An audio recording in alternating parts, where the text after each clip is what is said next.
Welcome to the Nerd Party. Maximum warp. Punch it. Punch it. Punch it, Bishop! Punch it. Punch that shit! Let's punch it.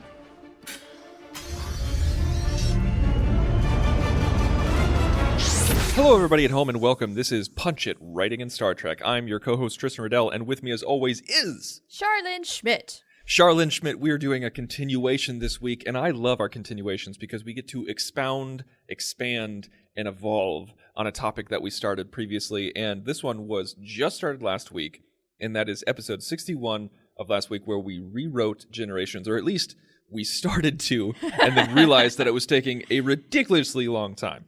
We kind of hit a couple of stumbling blocks, which happens on occasion in the writing process. And the most fascinating thing to me about that whole thing is we gained, I think, a really good understanding of why the writers did what they did. Because when we started taking some components out, all of a sudden we found ourselves with some serious problems we had to fix.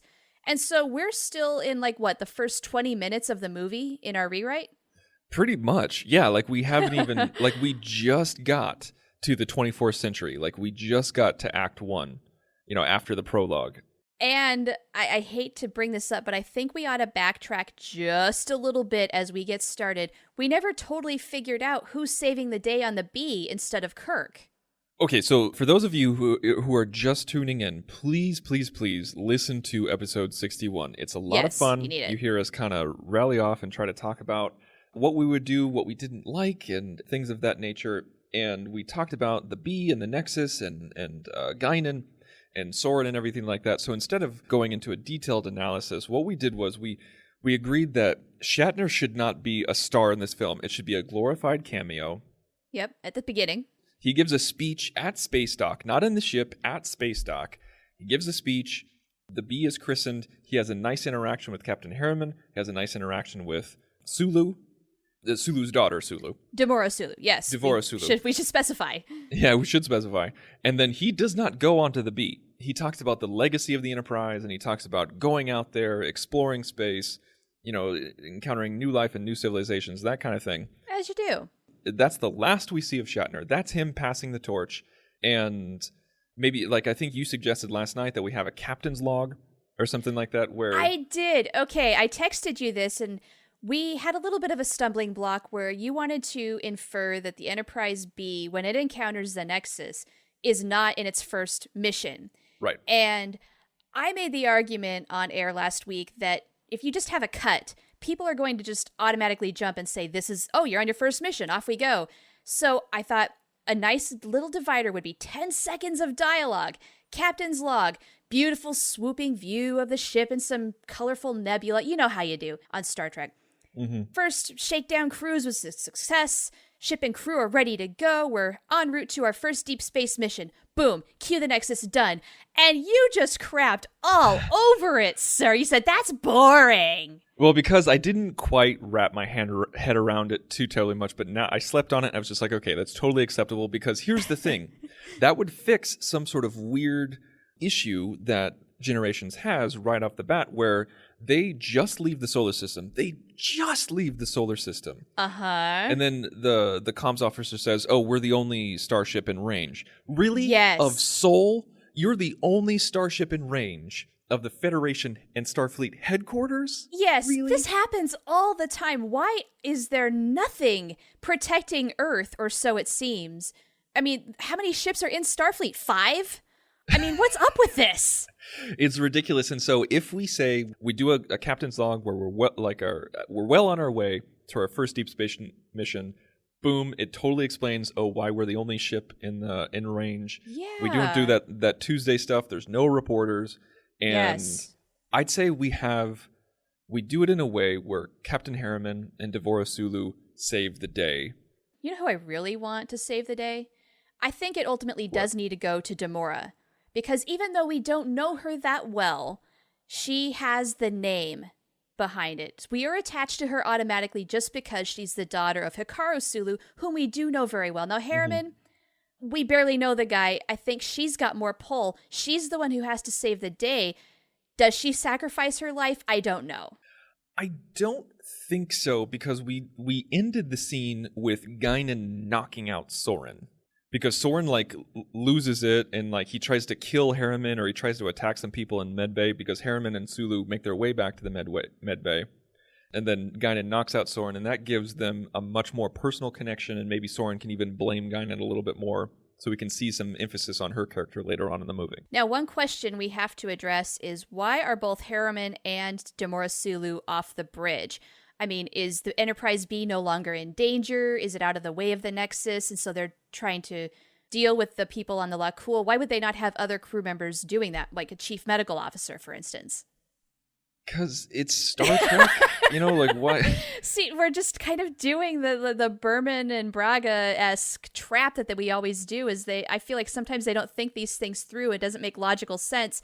After you've watched it a few times, you're like, huh? Okay, here's the thing. Here's what we can do. So Sulu is at navigation. She's at the con. Maybe it has something to do, like the fix that they need in order to get out of the Nexus can have to do with navigation, or has to do with the deflector array, and so she's the expert. We need something like that. There you go. And so that's why she's the most qualified to go. And Harriman goes because he's like, if this ship is going to go down on our first deep space mission, there's something to the effect of, I'm not going to let my ship go down in its first deep space mission, so I'm going to join you. Something like that. I have an idea. Okay, so the immediate crisis is Demora Sulu. She knows whatever she needs to do in deflector control, what have you, to fix the ship. Harriman's still on the bridge at this point. He is there because it's crisis mode. She volunteers to fix it. Okay. She does. Action scene, she texts the tech, and then all is well. When things calm down, then Harriman says, I want to go and meet these people and put them at ease. They are no longer out of danger. I want to do it myself because I'm the captain, and that's the kind of person I am. All right, that's better. So then he goes down, and then we cut to the people from the La'Kul, where Soren is just, he's a maniac. Guinan's kind of chasing after him. The chief, or the medical staff, can't keep up because there's a lot of people moaning and groaning, just like we saw on screen. And so Guinan takes that hyperspray from somebody and then knocks Soren out or something. I don't know. Or a swift punch to the face, whichever we can do. So then I think that organizes that. That makes sense. And Harriman is there to maybe witness Soren, or we at least see him there among the crowd trying to console these inconsolable people. Now, I want to add something that we could use or not use later on. Okay. What if when Devora is fixing deflector control and the Nexus kind of goes through the ship or hits the ship or something like that, and we see an energy beam kind of wash over Devora? Oh, so do you want her to ultimately be in the Nexus, kind of like what happened with Kirk? I don't know yet. Okay.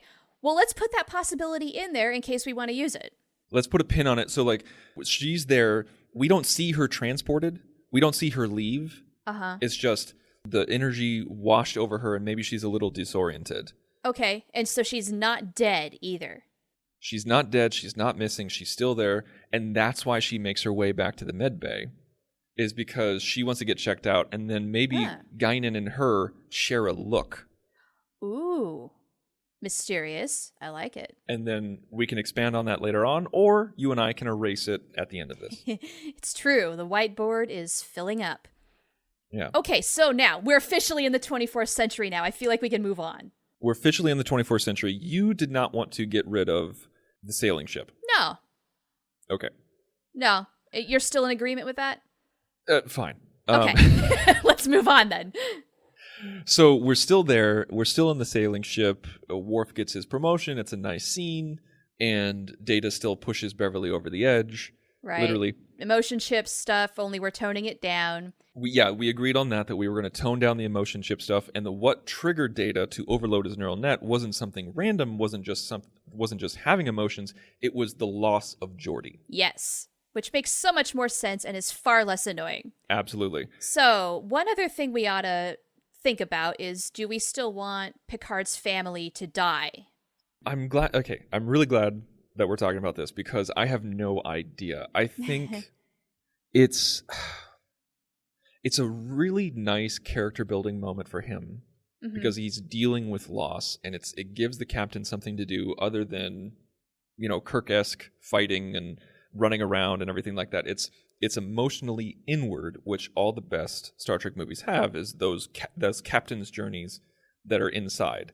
But the thing is, it just feels odd because we spent time with these characters, and I know that's why it emotionally resonates with us, because we know who these characters are. It wasn't just like, oh, my grand aunt that you never met, she died, and everything like that. No, we know these characters. We were invested in these characters. We wanted to see these characters grow up, or at least his nephew. So do we want to keep that, or do we want to change it, or... My argument is to keep them. Okay. They'll die. I don't know if they need to burn in a fire. I always thought that was an unusual cause of death for the 24th century, even if they are living in maybe not quite 24th century standard of living conditions. But even so, that detail aside, I think that them dying really hones in on Picard and the overall theme of the movie, which is cherish what you have because you don't know how long you're going to have it, embrace the now, time. That's why I want to keep it. Okay.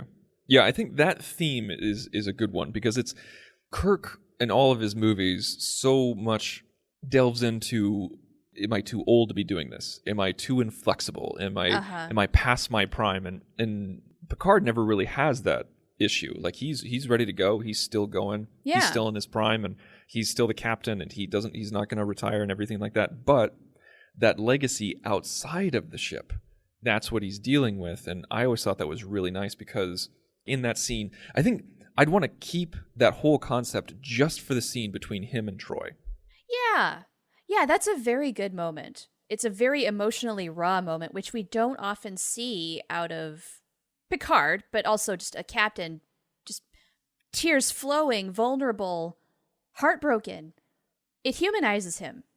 It does, and I love the moment where he talks about how the first Picards to march on Trafalgar, and the first Picards to colonize Mars. And he knew that with Renee, the Picard name would live on, and that's what mattered, was the name. But it was always so interesting to me, because I wanted a bookend where, if Troy set Picard up to have him vent about his own mortality and his own name legacy, I would love at the end of the movie for Picard still kind of faltering about his legacy, where he's like, I realize I'm doing good work, and I might not have any children. This might be the end of Picard's, but I'm still worried about the legacy of the name. I'm worried about my legacy. And Riker kind of sits him down, not literally, but figuratively. He kind of sits him down and goes, maybe he even says Jean-Luc or something like that, where he's like, Jean-Luc, you have saved Earth countless times. You have had first contact with 52 species. You've done this, you've done this, you've done this, you've done that. Whether you live on or your prodigy lives on, the Picard name is forever immortalized because of you. That could be an interesting moment. Yeah. That gives that final moment a little bit more teeth, a little bit more emphasis, instead of just saying oh, I plan to live on forever and blah, blah, blah. I love that line from Riker, though. I think maybe you could balance it out a little bit, where you flesh out that conversation they're having toward the end a little more. But Riker is ensuring Picard, hey, your legacy is safe. Don't you dare even worry about that. The Picard name is going to live on for generations, no matter whether or not there's actually a living being with the name Picard in the universe. Yeah. And I think it's a great message, too, for people who don't have children, don't want children, or can't have children. Right. It's not the only way. It's not the only way. And what matters is what you do in your life and the people you affect. Right. And that's a great message, isn't it? Yeah. Yes. I think so. I think that would be a great message. Yeah. That, I think, is maybe what Picard needs to realize front and center, directly, head on. Maybe that is how Riker steers it, so that's the clear message. I think so, too. Well, okay. There we go. All right. Very good. Next. So we're in the 24th century. Do we keep the space station? Do we keep the Romulans and the trilithium and everything like that? That's a good question. What do you think about this whole subplot with Lursa and B'Etor, Soren getting trilithium weapons to blow up stars? I like it. I like the trilithium. I like the intrigue. I like that we got to see some dead Romulans. I got to see that it was an overall Klingon plot, how it was a surprise. I love that moment where the bird of prey decloaks and we hear them say like, like, Captain, bird of prey decloaking off the port bow, and he just kind of goes, what? That's such a cool moment and such a cool cut, and just the explosion of stars, and I loved it how it all tied together, and like it's Star Trek science at work, and I loved all of that. I agree. I think it works. I think for a general movie-going audience, you probably know who the Klingons are, and you know that they're kind of the menace, the enemy, if you will, even if you don't know who Lursa and B'Etor are. But if you are a Star Trek fan, you know who they are, and you know that they're a little bit of a loose cannon. I think that was put together pretty nicely in terms of Trek lore. The way that they're shown, like if you've never seen Star Trek before, like it's the same way, like if you saw Star Wars for the first time and knew nothing about it, you were an alien who just popped into the world. You knew that Darth Vader was the bad guy. The way that they introduced him and he walked in, the way that he looked and the music that was playing. We all know that the Klingons are the bad guys in this because of how they're framed and introduced. Yeah, so that works nicely with Soren and his plan because he's not a good guy either. He's a man on a mission. So, okay, let's keep all of that, huh? Mm-hmm. Now, I want to fast forward a little bit since we're talking about the Klingons. Okay. It never sat well with me that a Klingon bird of prey took out a Galaxy-class starship. Yes. I don't care if they hacked into Geordi's visor and got the shield frequency. There's got to be more to this to destroy a Galaxy-class ship. That just seems so weak. And the first thing that Worf would have done is rotated the field modulation. Right? Come on. Worf is smart enough to do this. This is the first thing he would have done. It would have just been like, oh, they found a way to, to pass through our shields. Well, every single time you encounter the Borg, what's the first thing you do? Right. We know this. He knows this. People give Troy a lot of crap for being the one at the helm while the ship crashes on the planet.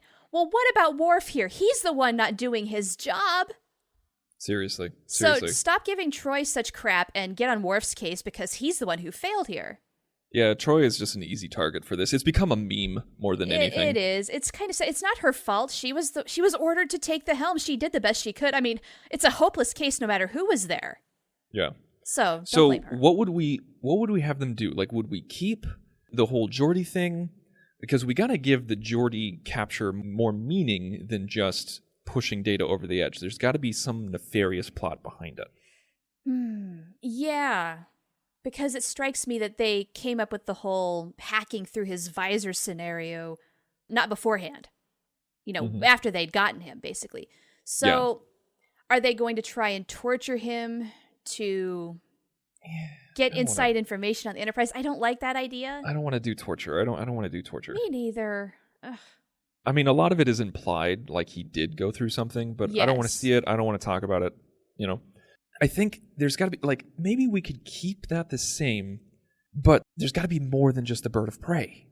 Like, what if we somehow establish that Lursa and B'Etor did gain some momentum, where, like, they did gain some followers, they did gain a faction, and it could just be even just a one-handed comment where they say, after Geordi's taken and everything like that, Riker and Picard are talking, and they're like, I guess this is the first we've seen Lursa and B'Etor ever since they left the Empire and started building their own faction.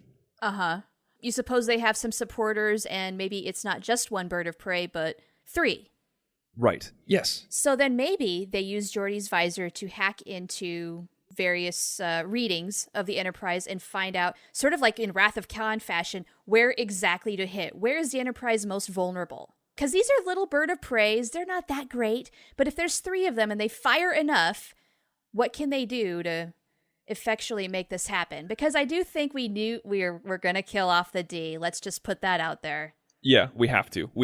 Yeah. Okay, I have an idea to make it a little bit more emotionally impactful and a little bit more believable too. Say that they have multiple ships and the D is holding its own. But the thing is, they're still passing through the shield. They're using Geordi's visor for the shields. And so they keep passing through. And the first thing that Worf thinks of is like, let's rotate the field modulation. Let's do that. And so Worf is talking with Geordi, like, help me out, keep me up to date on this. And like, Geordi's just like, okay, help, I'll make sure it happens on my end too. or something to that effect. I don't know. They're somehow linked. And so like Geordi keeps constantly checking in on it. And the reason why, the way that he's working is it's always in field of view. The shield modulation number is always in view. And somehow, for some reason, Geordi figures it out. How he figures it out, I think, is immaterial. He figures it out, rips off his visor, destroys it, and then says, computer, activate tactile interface. Ooh, I love it, I love it, I love it. And if he's destroying his visor, that maybe was the push he needed to get the little lenses put in for first contact. I love it! That makes so much freaking sense, and it's a better outcome. It's a better scene, and it's got more impact. Well done, sir. Thank you very much. It just came to me, and I think it flows better. It gives more danger to the D with multiple ships, and alleviates Worf from his... It makes him look competent, yes. It makes him look competent, and it redeems Geordi. Absolutely. Yeah. So then things do happen to a point, though, where maybe there's the coolant leak, and it's too late, and we have to evacuate the ship. So then we have the dramatic separation. Saucer goes flying into the planet. Data gets his oh shit moment, because I love that. We have to keep that. It's one of those comedic elements that really did work, in my opinion. So, cool. How does Geordi get out?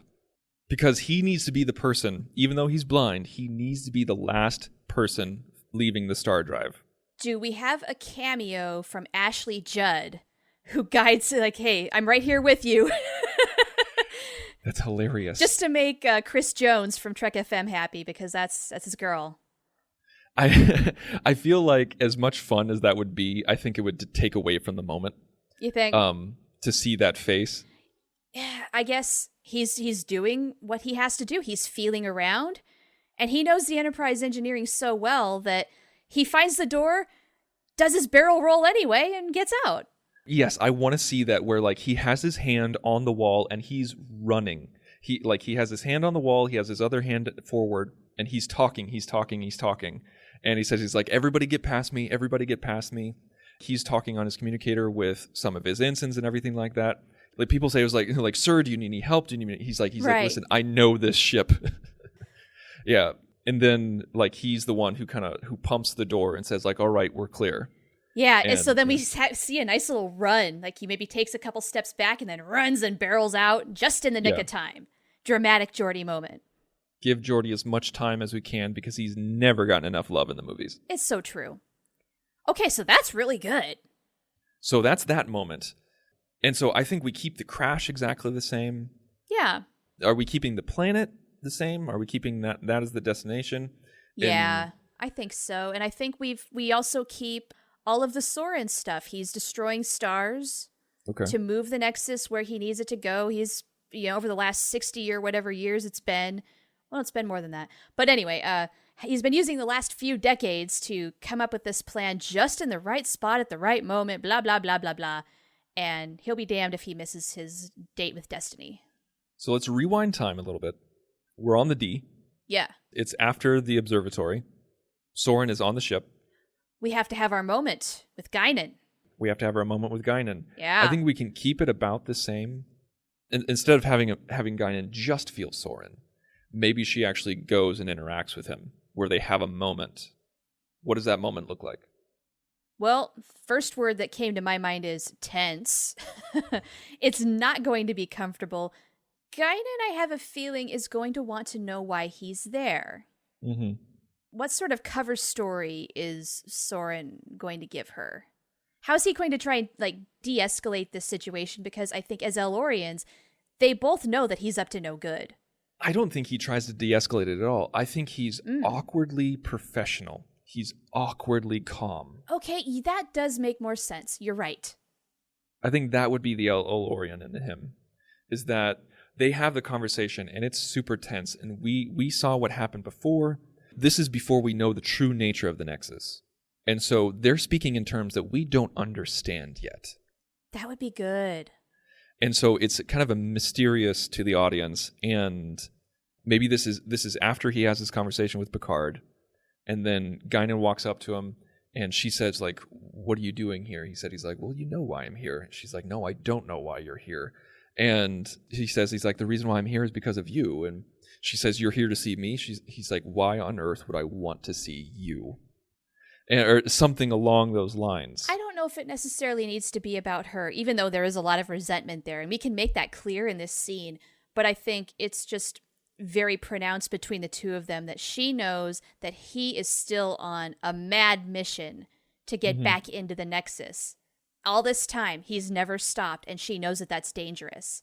So I think somewhere in that conversation, she says something maybe to the effect of, "You haven't stopped all this time, have you?" Or something like that. And he's just, "Time is the fire in which we burn." So all that happens in this conversation is that it's tense. We get very little information. We just know that there's bad blood and that he's up to no good and that he's truly the bad guy of the situation, not the victim. We learn that early on. I think all we need to learn is that Guinan does not trust him whatsoever. They obviously have a past, and then you connect it when you have the scene later between Guinan and Picard where she's telling him about the Nexus. Yes, and I think we keep that exactly the same. Agreed. Because that was a beautiful scene with Whoopi Goldberg. Yeah, I don't think we need to change a thing. That's good. So, moving that forward, stellar cartography, where they're figuring out the energy ribbon. I want to keep it. Totally cool. Same here. Love it. Yeah, great stuff. Great stuff. And we can even love that have addition. the data where he's really trying to deal with his emotions. Picard has to talk him up a little bit, make him feel like it's not his fault, that sort of thing. Yeah, and it's also, Picard's really just talking about himself. Yes, when he's yes. talking to Data. Yeah, as the audience will know that. That'll be very good. That's when he goes and Picard talks with Guinan. But why does Guinan not immediately go to Picard? Or, okay, wait, okay. Let's do this, where as soon as Soren leaves 10 Forward, Guinan tries to contact Picard and says, I need to speak with you. He's like, I'll get to you as soon as I can. Yeah. And then we go to stellar cartography. Perfect. Good. That's all we need. And then that's when they do the whole scene where they figure out, where Soren was. And actually, wait, yeah. Oh, wait, that actually, we're reorganizing some things here because the scene with Guinan and Picard takes place after Geordi leaves, or is taken. Oh. Because what happens is that there's the 10 Forward conversation, then Geordi gets taken, and then Riker and Beverly are researching Soren. They find out that Guinan was on the B. Yeah. And then Picard goes talks with Guinan, and then Picard goes to stellar cartography. Well, we can reorganize that. I think that works. I think we can. Yeah, I don't see any problem with that. Yeah, I think what happens is that Picard blows off Guinan to his own failure. He blows off Guinan because he's too busy. He doesn't know how important this is. Right, and then that's when Geordi gets taken. They have the whole event, and then he goes to stellar cartography. They try to figure out what happened, and then that's how. Wait, I don't know if that works. I think we're getting into minutia here. I don't think the audience will really care. So yeah, we don't need to actually write this out act by act on paper yet. So I think what we're doing is fine. We're doing more of the broad strokes as we tend to go, rather than all the details. Right. Although we're a little more detailed than usual with this one. We are. We're burning through our time here, but it's so okay. So everything proceeds like normal, and Picard. They do the whole thing where they exchange for Picard. He goes down to the planet. Soren is there. They have that conversation. They get swept up into the Nexus. What happens in the Nexus? What does it look different? Is it something unique? Is it something more than just your own personal paradise and you don't know that you're there? Is there something? Do we put our own spin on it?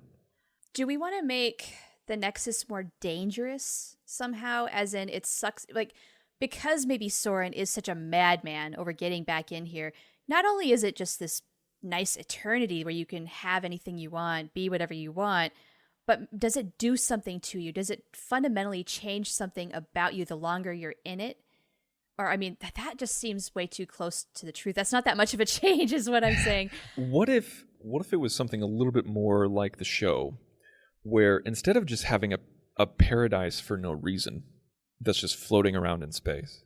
What if it was something along the lines of the Caretaker, where it's an entity that collects people and things for the sake of collecting experiences. And so their reward for an eternity of talking with you and getting your lifetime experiences is a paradise of your choosing. And it's somehow Picard figures this out, or it's presented to us in a very plain manner. Most people will say like, oh yeah, sure. I mean, like, I'm in paradise. Of course I'm going to stay. Picard being Picard, he's the diplomat. He talks with these beings who are controlling the Nexus. And he says, he's like, I need to get out of here. My ship, my crew, and people's lives are in danger. Yeah. And this madman has been using this rift in order for his own purposes. And they say something like to the effect of, this is the first time anyone has ever asked to leave the Nexus. How do you feel about that? I'm intrigued. It's definitely different. And it's an interesting cross, actually, between the caretaker and those aliens on Voyager with the creepy pleasure guy, where they, their lifeblood was exchanging stories. I don't know. I kind of like the abstractness of the Nexus, where you're just suddenly drawn in and you have anything your imagination can think of. In a way that takes away from that, but to the detriment of the story, I'm not sure. This might be better, this might be worse. Okay, let's see if we can expound on the abstract. Can we give I know this is kind of contradictory, but can we give the abstract more meaning? Because it feels like just this weird plot device. Well, it is. You're not wrong. Yeah. Okay, yeah, we could explore this, but how? Because really, it's the echo that's left of Guinan telling him what this is and how to get out of there. Now, okay, here's the thing. Here's something that we absolutely 100% need to change. If we keep the Guinan echo, we cannot have her say, you can leave anywhere, anytime. I agree. That's too easy. Because if he could leave anywhere, anytime, then all he would have to do is go back to the D at the observatory and say, Soren, you're an evil guy, and so I'm going to throw you in prison. Yeah, would you not have gone back further to prevent a lot of things from happening? Yeah, I think if he chooses to leave the Nexus, he gets out the moment he went in. I think that's the thing, is that, like, we could make it malleable a little bit, saying, like, you could leave any time, but it can only be from your entry point. Right, like your physical linear time. Yeah. Yeah.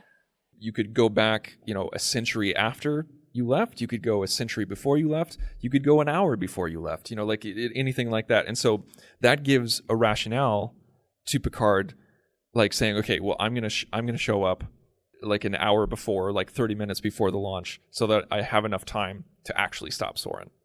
Okay. And since we don't have the whole thing of Kirk coming with him from the Nexus, it's just man on man, hand-to-hand combat. Picard's not going to look weak. He's got to step up and defeat Soren himself. Now, this is that time when I'm going to ask that question. Do we involve Sulu in this at all? Is there a point? Yeah. It would be kind of fun to have them interact in the Nexus. Maybe that would be the way to show off the Nexus a little bit of, you can meet people from any time, any place, anybody who has been touched by the Nexus. And maybe for a short while, Picard is intrigued by this. Yeah. And I don't know if we want to do the whole thing where he has a family or not, but we can, maybe instead of having a whole long drawn out scene and he's got some weird Victorian family thing going on, it's like, well, you never had a family. You could have the family here, or you could do this, or you could do this. It's just like a little blip.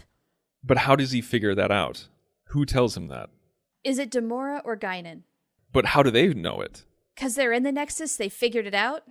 How did they figure it out? This is circular. Because they are the Nexus. They're the way that the Nexus is communicating to Picard. I don't know. Am I totally full then of that it? goes back to what I'm talking about. Like, so when he sees Guinan, maybe he sees Guinan and he sees Sulu, but it's not really Guinan and Sulu. It's kind of like Cisco and the wormhole aliens. Like, they're talking through people he knows. And that's it. Like, we're going back to my whole alien thing. We don't have to. No, it's fine. Do it. I feel like if we go down that route, what if he gets a little distracted at first, where maybe we start with the whole Victorian family, but then he feels like this isn't right, and that's when Guinan comes in, maybe even Sulu comes in, and then they talk about the rules, saying, like, you can interact with anybody. You can interact with me, you can interact with Guinan, or you can leave. And that's when we talk about the purpose of the Nexus, like, if there is one. Sure. Sure. No, I like that. But then if that's the case, we don't need Sulu. We don't need Sulu if we have Guinan. We don't. It would be fun, though, maybe just to have her there for the blink of an eye, just to show she was touched by the Nexus. I don't know. I don't know. We don't have to have that, but it might be a nice little interconnector, generations.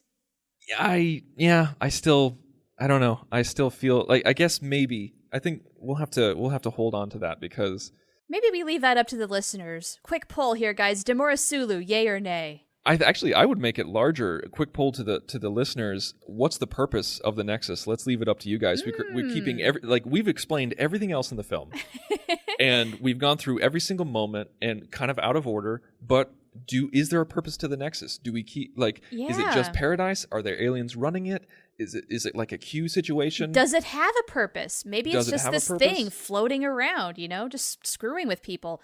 And do we have Sulu or not?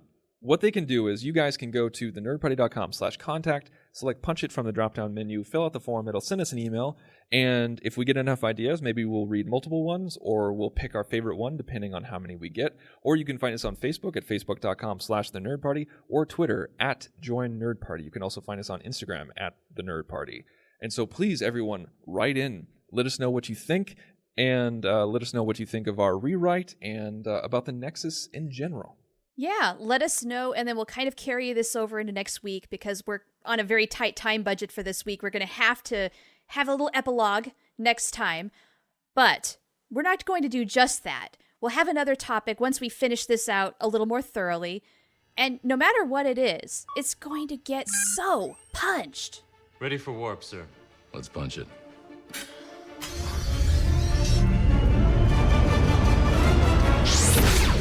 Join the revolution. Join the Nerd Party.